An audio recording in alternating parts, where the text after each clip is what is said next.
জয় শিবশম্ভু, হর হর মহাদেব। ওম নমঃ শিবায়। নীল পুজোর উপোস করলে কি খাবেন ও খাবেন না বিস্তারিত জেনে নিন আজকের এই পর্বে।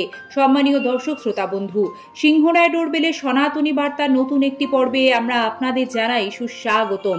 নীল পুজো আসলে শিব পুজো, তবে এই দিন মহাদেবের সাথে মা ষষ্ঠীরও আরাধনা করা হয়। তাই শিবরাত্রি বা শিব পুজোর উপোসে ঠিক যেমন নিয়ম পালন করতে হয়, অনেকটা একই নিয়ম নীল পুজোর উপোসের ক্ষেত্রেও। শাস্ত্রমতে কঠোর নিয়ম মানতে গেলে শিব পুজোর কোনো ব্রত বা উপবাসে রান্না করা কোনো গরম খাবার কিন্তু খাওয়া যায় না। কিন্তু শারীরিক বিভিন্ন সমস্যা বা পরিস্থিতির কারণে বর্তমানে উপোসের ক্ষেত্রে অনুকল্প প্রসাদ গ্রহণ করে ব্রত করার বিধান রয়েছে। তার মধ্যেও থাকে কিছু বিধিনিষেধ। যেমন ধরুন, নীলের উপোসের আগের দিন সংযম করে নিরামিষ খাবার খেতে হয়। অনেকে হবিষান্ন গ্রহণ করে থাকেন। তারপর ব্রতের সংকল্প গ্রহণ করতে হয়। তাই নিয়ম শুরু হয় নীল পুজোর উপোসের ঠিক আগের দিন থেকেই। উপোসের দিন সকাল সকাল ঘুম থেকে উঠে বাড়ির নিত্য পুজো সেরে মায়েরা নির্জলা উপবাস করে নীল পুজোর সন্ধেবেলা পর্যন্ত। কারণ শাস্ত্রমতে নীলের বাতি যেহেতু সন্ধ্যায় জ্বালাতে হয়, তাই সন্ধেবেলায় মায়েরা শিবলিঙ্গে জল, দুধ অভিষেকের পর নীলের বাতি জ্বালিয়ে তারপর উপোস ভঙ্গ করে জল পান করেন। এই সারাদিন নির্জলা থাকাটাও কিন্তু চৈত্র মাসের গরমে খুব কঠিন কাজ। একান্তই নির্জলা থাকতে না পারলে বা বারবার জল পান করলে ওম নমো নারায়ণায় মন্ত্র জপ করতে হবে। নীলের উপোস করলেও কিন্তু দিবা নিদ্রা বা দুপুরে ঘুমানো যায় না। উপোস ভঙ্গের পর ভাত, চাল বা চাল থেকে তৈরি সকল প্রকার খাবার নিষিদ্ধ থাকে, তাই এগুলি খাবেন না। অনেকে শ্যামা চাল ও কাউনের চাল নিয়ে জানতে চান, তাদের বলি বন্ধুরা, শ্যামা ও কাউন কিন্তু ধান জাতীয় উদ্ভিদেরই অন্তর্গত। তাই হিসেব মতো এগুলি এই নীলের উপোসে খাওয়া চলে না, তাতে ব্রত ভঙ্গ হয়। ময়দার তৈরি লুচি, ঘি বা সাদা তেলে ভেজে খেতে পারেন, তবে সর্ষের তেল ব্যবহার করা যাবে না। কোনো রকম সেঁকা খাবার, পোড়া খাবার খাবেন না। তাই রুটি বা সেঁকা পরোটা এইগুলিও নিষিদ্ধ। নীলের উপোস ভঙ্গের পর যে খাবারগুলি খেলে শরীরেরও ক্ষতি না হয় সেই খাবারগুলি খাওয়া উচিত। ঠিক কী কী খাবার খেলে ব্রত ভঙ্গও হবে না এবং শরীর ভালো থাকবে এবারে জানবেন।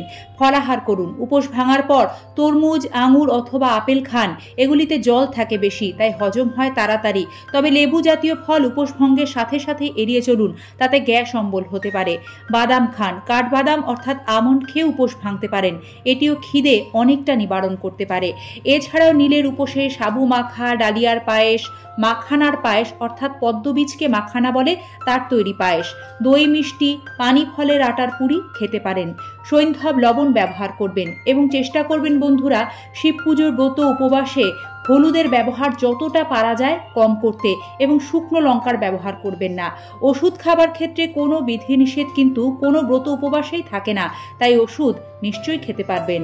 বন্ধুরা, এই চৈত্রের গরমে নীল পুজোর উপোস ভঙ্গের পর স্মুদি খেতে পারেন। আপনার পছন্দের বিভিন্ন ফলের সঙ্গে দুধ মিশিয়ে স্মুদি বানিয়ে নিয়ে সেটি খেলে শরীর ঠান্ডা থাকবে, পেটও ভরবে।